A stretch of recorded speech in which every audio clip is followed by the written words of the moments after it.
Let's prepare Saturdays lunch. ఇంట్లో vegetables ఏం లేవు.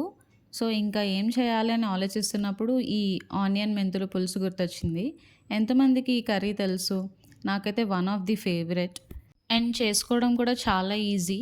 ఈ కర్రీ కోసం మెంతుల్ని ఓవర్ నైట్ సోక్ చేసుకోవాలి. లేదంటే ఒక 2, 3 అవర్స్ ముందు సోక్ చేసుకున్నా సరిపోతుంది. తర్వాత చింతపండును కూడా నానబెట్టేసుకోవాలి. స్టవ్ మీద కడాయి పెట్టేసుకొని ఆయిల్ వేసుకొని ఆవాలు, జీలకర్ర వేసి కొంచెం ఫ్రై అవ్వనివ్వాలి.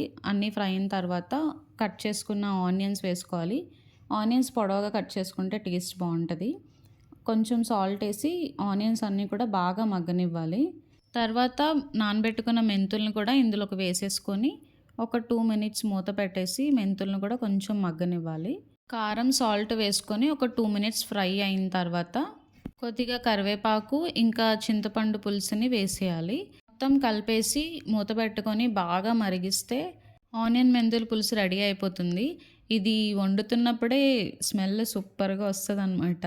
వేడివేడి అన్నంలో ఈ వేడివేడి పులుసు కలుపుకొని తింటే సూపర్గా ఉంటుంది. ఇంకేం అవసరం ఉండదు, దీంతోనే తినేయొచ్చు మనం. ఇది ఎప్పుడు తినకపోతే తప్పకుండా ట్రై చేయండి, చాలా బాగుంటుంది.